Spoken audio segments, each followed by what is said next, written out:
ஹல்லேலூயா. ஸ்தோத்திரம், ஸ்தோத்திரம், ஸ்தோத்திரம். ஸ்தோத்திரிக்கிறோம் ஆண்டவரே, உம்மை துதிக்கிறோம். சர்வ வல்லமை உள்ள தேவனே, உம்மை நாங்கள் ஸ்தோத்திரிக்கிறோம், ஸ்தோத்திரிக்கிறோம். எல்லாரும் வாய்களை திறந்து, விரிவாக திறந்து கர்த்தருக்கு மகிமை செலுத்துவோம், கர்த்தருக்கு மகிமை செலுத்துவோம்.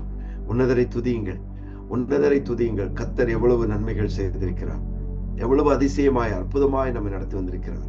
ஹல்லேலூயா, ஹல்லேலூயா. பரிசுத்தரே, பரிசுத்தரே, பரிசுத்தரே, பரிசுத்தரே.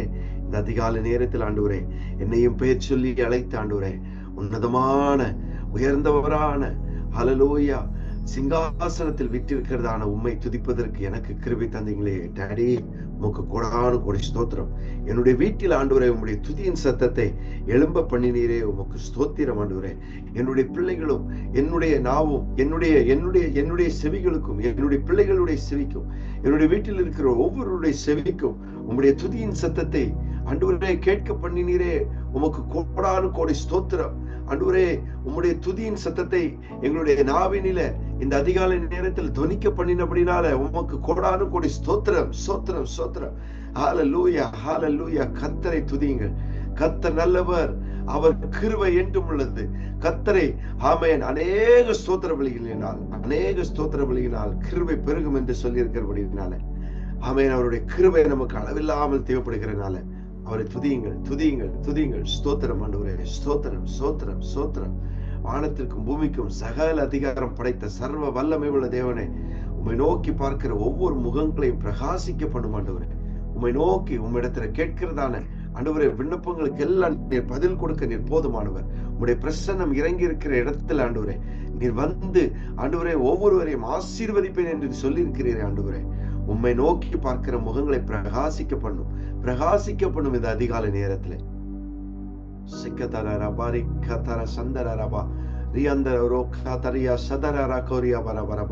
ஹல்லேலூயா, ஹல்லேலூயா, ஹல்லேலூயா. பரிசுத்தரே, பரிசுத்தரே, பரிசுத்தரே, பரிசுத்தரே, பரிசுத்தரே. உம்மை நோக்கி பார்க்கிற ஒவ்வொருவரையும் பிரகாசிக்க பண்ணும் இந்த அதிகாலை நேரத்தில் ஆண்டவரே. என்னென்ன தேவைகளோடு, என்னென்ன நோக்கத்தோடு உம்மை தேடி வந்திருக்கிறார்களோ ஆண்டவரே, ஒவ்வொருவருக்கும் அதற்கு மேலாக இரட்டத்தனையான நன்மையினால நீர் இந்த அதிகாலையில நிரப்ப வேண்டுமா ஜெபிக்கிறோம் ஆண்டவரே. ஹல்லேலூயா, ஹல்லேலூயா. பொன்னும் வெள்ளியும் உம்முடைய கரத்தில் இருக்கிறது, உம்முடையதா இருக்கிறது ஆண்டவரே, உம்முடைய கரத்தில் இருக்கிறது. கர்த்தாவே, அதினதின் காலத்தில் நீர் எல்லாவற்றையும் நேர்த்தியாய் சகலவற்றையும் ஆமென் ஒரு முடிவான ஒரு முழுமையான வடிவம் பெற்றதாய் நீர் செய்து கொடுக்க நீர் போதுமானவராய் இருக்கிறபடினால உம்மிடத்திலே கேட்கிறோம், உம்மிடத்திலே கேட்கிறோம், உம்மிடத்திலே கேட்கிறோம். ஒவ்வொருவரும் கேட்கிறதற்கு இரட்டத்தனையாய் நீர் கொடும் ஆண்டவரே, இரட்டத்தனையாய் கொடுமப்பா. ஸ்தோத்திரம், ஸ்தோத்திரம், ஸ்தோத்திரம், ஸ்தோத்திரம், ஸ்தோத்திரம். பரிசுத்தரே ஸ்தோத்திரம், பரிசுத்தரே ஸ்தோத்திரம், பரிசுத்தரே ஸ்தோத்திரம், பரிசுத்தரே ஸ்தோத்திரம். இந்த நாளை உம்முடைய கரத்திலே தருகிறோம் ஆண்டவரே, இந்த நாளை உம்முடைய கரத்திலே தருகிறோம் அப்பா. ஆண்டவரே, நாங்கள் பார்க்கிறவைகளும், நாங்கள் செய்கிறவைகளும், நாங்கள் சிந்திக்கிறவைகளும் ஆண்டவரே, ஹல்லேலூயா ஆண்டவரே, ஸ்தோத்திரம், ஸ்தோத்திரம். எல்லாம் உம்முடைய கரத்திலே பிரீதியாய் இருக்கட்டும், எல்லாமே உம்முடைய கரத்திலே பிரீதியாய் இருக்கட்டும், எல்லாமே உம்முடைய கரத்திலே பிரீதியாய் இருக்கட்டும். ஹல்லேலூயா. வாயை திறந்து சொல்லுங்க ஆண்டவரே, உம்முடைய கரத்திலே எங்களை தருகிறோம்ப்பா, உம்முடைய கரத்திலே எங்களை தருகிறோம் ஆண்டவரே. உமக்கு உகந்த தூப பலியாய், உமக்கு உகந்ததாக எங்களை நாங்கள் ஒப்பு கொடுக்கிறோம், ஒப்பு கொடுக்கிறோம், ஒப்பு கொடுக்கிறோம். ஆவியானவரே, எங்களை ஒப்பு கொடுக்கிறோம் அப்பா. ஆண்டவரே, எங்களுடைய சரீரத்தின் ஒவ்வொரு அவயவங்கள், எங்களுடைய சிந்தனையின் மண்டலங்கள், ஆவி, ஆத்மா, சரீரம் ஒவ்வொன்றையும் ஆண்டவரே ஜீவ பலியாக உம்முடைய கரத்திலே நாங்கள் ஒப்பு கொடுக்கிறோம் அப்பா. ஆண்டவரே, இதை நீர் ஏற்றுக்கொள்ளும் ஆண்டவரே. எங்களுடைய அவயவங்களும், எங்களுடைய சிந்தனைகளும், எங்களுடைய ஒவ்வொரு காரியங்களும் இந்த நாளில் உம்முடைய சமூகத்திலே அது பிரீதியாய் இருக்க வேண்டும் ஆண்டவரே. அது உமக்கு உரியதாய் மட்டுமே இருக்க வேண்டும் ஆண்டவரே.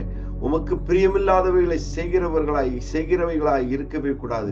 எங்களை முற்றிலுமாய் எங்களுடைய சரீரத்தின் ஒவ்வொரு அவயங்களையும் உம்முடைய கரத்திலே நாங்கள் ஒப்பு கொடுக்கிறோம் கர்த்தாவே. அது உமக்கே உரியதாக இருக்கட்டும் ஆண்டவரே.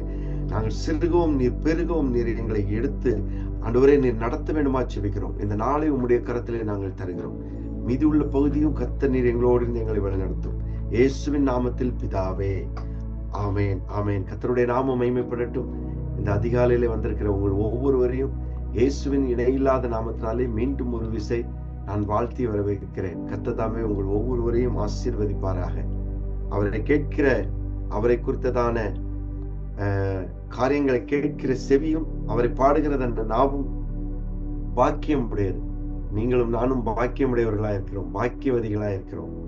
கர்த்தர் நம்மை இந்த அதிகாலை நேரத்திலே அவர் பெயர் சொல்லி நம்மை அவர் அழைத்திருக்கிறதான தேவனாயிருக்கிறார். அவர் நம்மை பெயர் சொல்லி அழைக்கிறார். நம் மனிதனாய் இந்த உலகத்திலே பிறந்ததான ஒவ்வொருவருக்கும் தாய் தகப்பன்மார் பெயர் சூட்டுகிறார்கள். அந்த பெயரை சொல்லி கர்த்தர் நம்மை அழைக்கிறார் ஒவ்வொரு நாளும். ஆவியானவர் என்னோடு பேசினார், என்னோடு அவருடைய சத்தத்தை நான் கேட்க முடிந்தது என்று அதிகாலையிலே ஏர்லி மார்னிங்ல அவருடைய சத்தத்தை நான் கேட்டேன் என்று அநேக தேவ மனிதர்கள் கூறுவதை கேட்டிருக்கிறோம். பெயர் சொல்லிதான், உங்களுடைய தாய் தகப்பன் உங்களுக்கு வைத்ததான பெயரை சொல்லி அவர் உங்களை அழைக்கிறார்.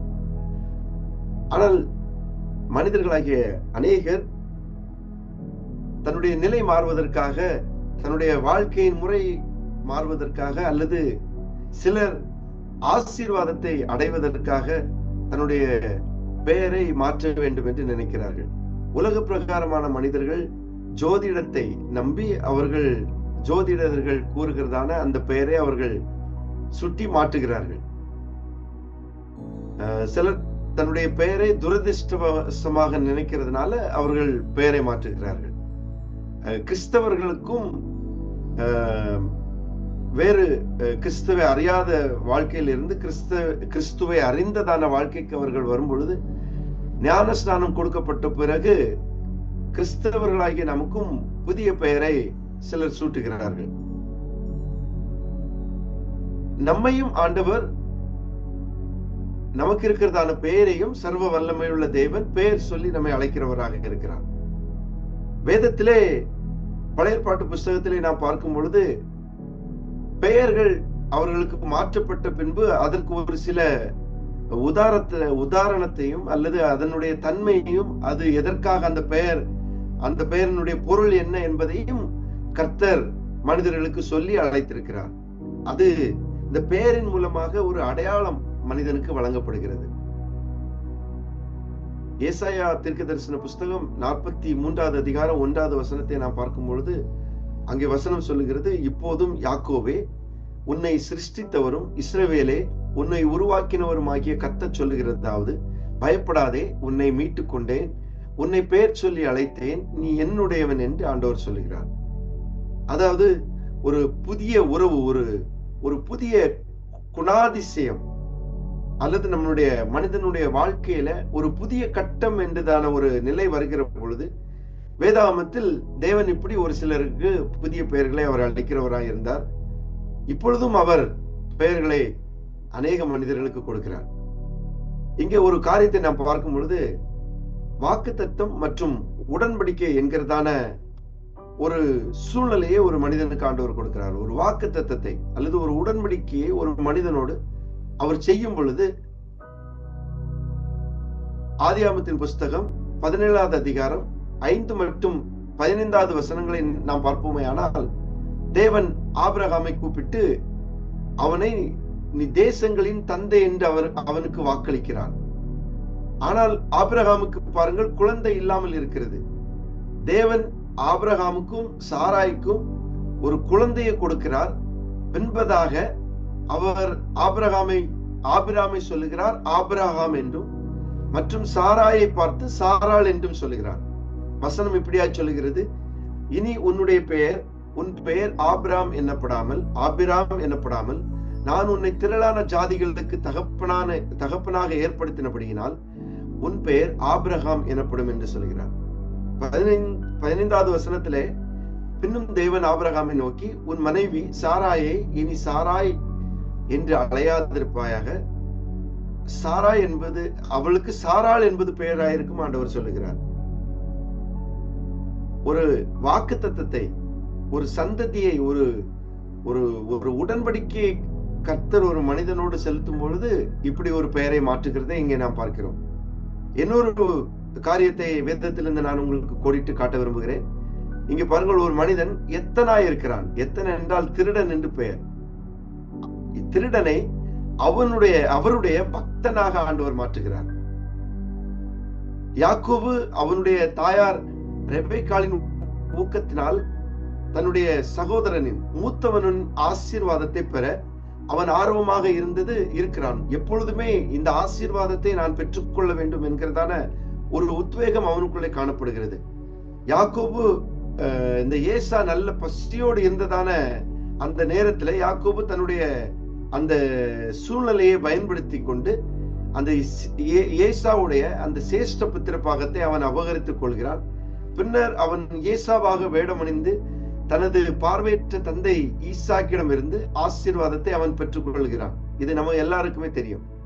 20 வருடங்கள் அவன் தனது மாமா லாபானின் வீட்டிலே இருக்க வேண்டியிருந்தது. மீண்டுமாக தன்னுடைய இடத்திற்கு அவன் திரும்பி வரும்பொழுது அவன் இரவு முழுதும் அவன் தனியே கழிக்கிறான். அவனுடைய ஒரு நிலை மாறப்படுகிறது. அவனுடைய எத்தனாய் இருந்ததான அந்த திருட்டு வாழ்க்கை, மற்றவர்களை எப்பொழுதுமே ஏமாற்றி வாழ்கிறதான வாழ்க்கை, ஒரு சரியான ஒரு வேடமணிகிறதான ஒரு எத்தனாய் இருந்ததான அவனுடைய வாழ்க்கை அந்த ஒரு ராத்திரியிலே ஆண்டவரோடு அவன் போராடினபடினால ஆதியாகமத்தின் புஸ்தகம் 32வது அதிகாரம் 28வது வசனத்திலே, அப்பொழுது அவர் உன் பெயர் இனி யாக்கோபு என்னப்படாமல் இஸ்ரவேல் எனப்படும் என்று சொல்கிறார். தேவனோடும் மனிதரோடும் போராடி மேற்கொண்டாயே என்று சொல்கிறார். யாக்கோபே அந்த 20 வருட வாழ்க்கையை பார்க்கும் பொழுது அது ஒரு மிகப்பெரிய போராட்டமான வாழ்க்கை. அதுக்கு முன்பதாகவும் அவன் போராடி கொண்டுதான் இருக்கிறான். ஆசீர்வாதத்தை பெற்றுக்கொள்ள வேண்டும், சேஷ்ட புத்திர பாகத்தை பெற்றுக்கொள்ள வேண்டும். ஒரு போராட்டத்தை அவன் போராடுகிறபடினால ஆண்டவர் அவனுக்கு இஸ்ரவேல் என்று சொல்கிறார். அதனால்தான் என்னதோ தெரியல, இஸ்ரவேல் தேசம் இன்றைக்கும் ஒரே போராட்டத்துலதான் இருக்கிறது. தினந்தோறும் போராட்டம் தான். அது ஒரு நாள் கூட ஒரு நிம்மதி என்கிறதே இல்லை.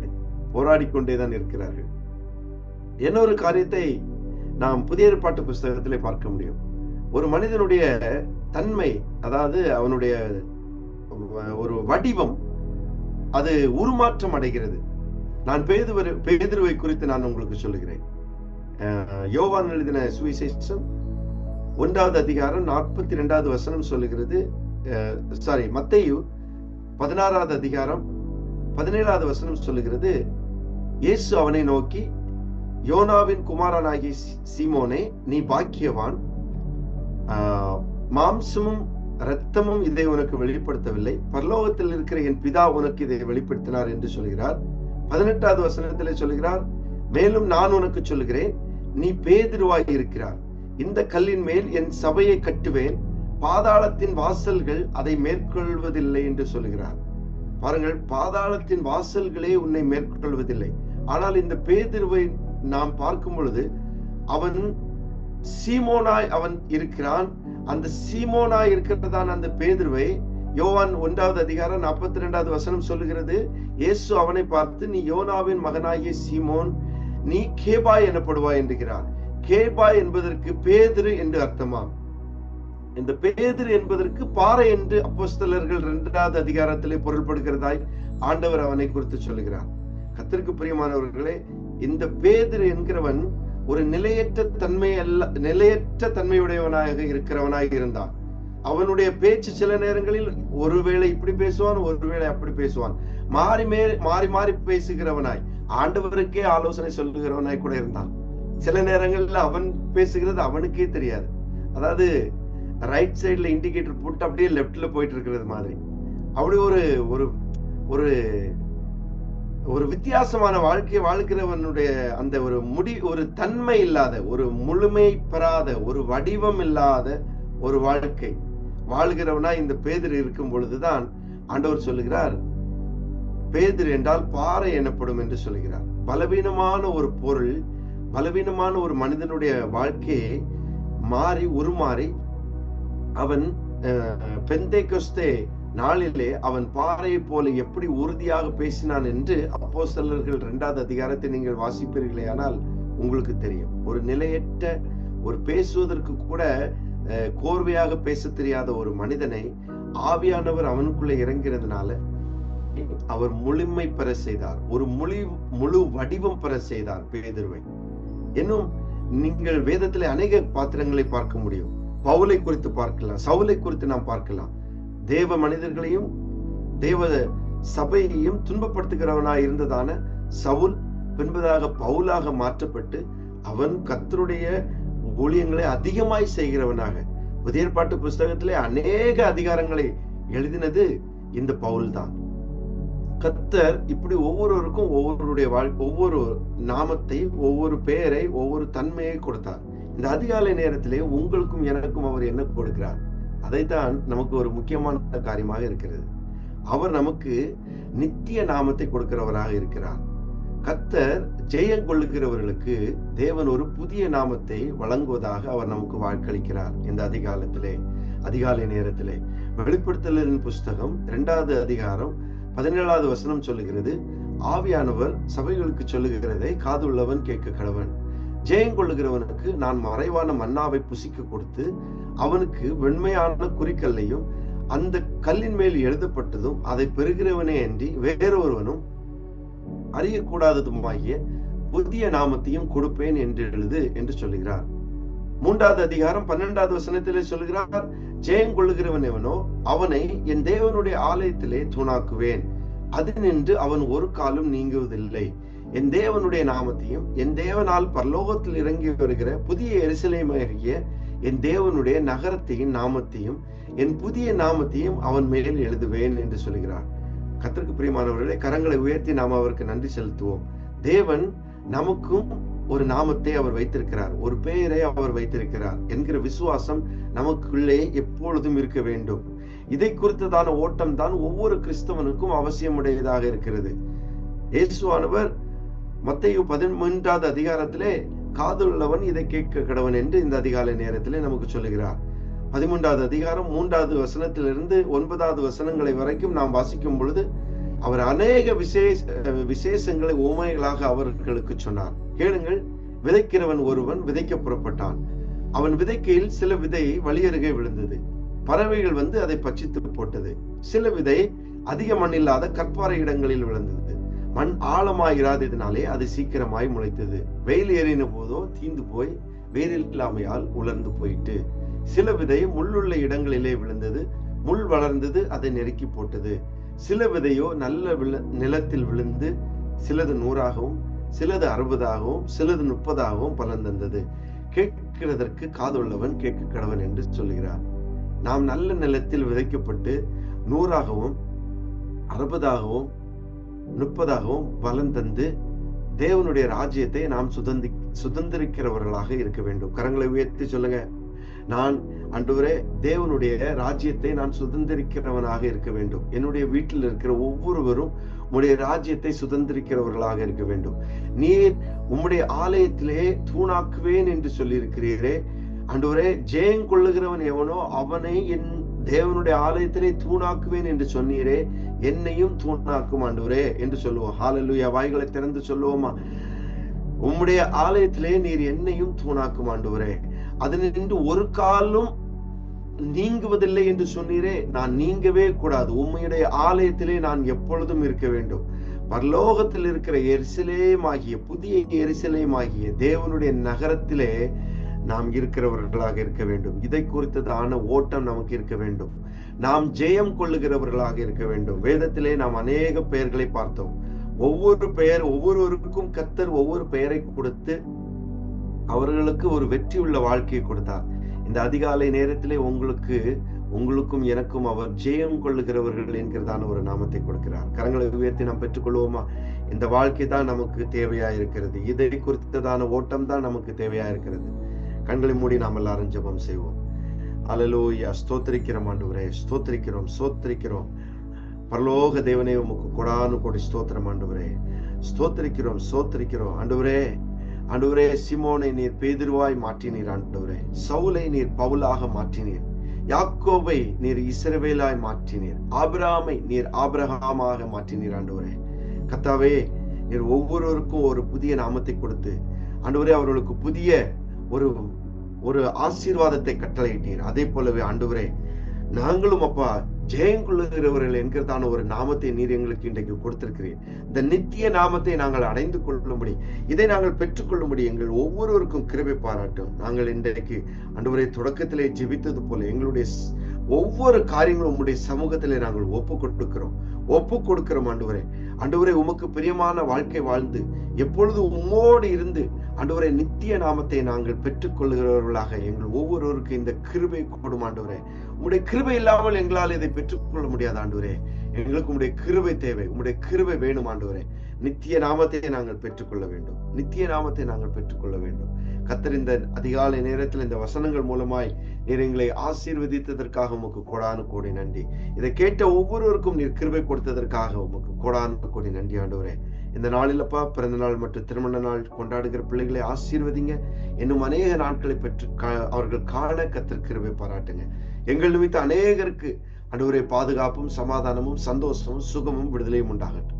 எங்களை எல்லாம் ரட்சிப்புக்கு எதுவான கருவியாக பயன்படுத்துங்க ஆண்டவரே. மனிதர்கள் மூலமாக வருகிறதான கோபம், நிஷ்டூரம் பண்ணுகிற ஆவிகள் ஆண்டவரே எல்லாவற்றிலிருந்து நீர் எங்களை, எரிச்சல்கள், பொறாமைகள் எல்லாவற்றிலிருந்து நீர் எங்களை விலக்கி பாதுகாத்துக் கொள்ளும். உம்முடைய கிருபைக்குள்ளே மறைத்துக் கொள்ளுங்க. இயேசுவின் நாமத்தில் பிதாவே, ஆமென். என் ஆத்துமாவே கர்த்தரை ஸ்தோத்திரி, என் முழு உள்ளமே அவருடைய பரிசுத்த நாமத்தை ஸ்தோத்திரி. என் ஆத்துமாவே கர்த்தரை ஸ்தோத்திரி, கர்த்தர் செய்த சகல உபகாரங்களையும் மறவாதே. ஆமென். கர்த்தர் உங்கள் ஒவ்வொருவரையும் ஆசீர்வதிப்பாராக. மீண்டும் கர்த்தருக்கு சித்தமானால் நாளை தினத்தில் சந்திப்போம்.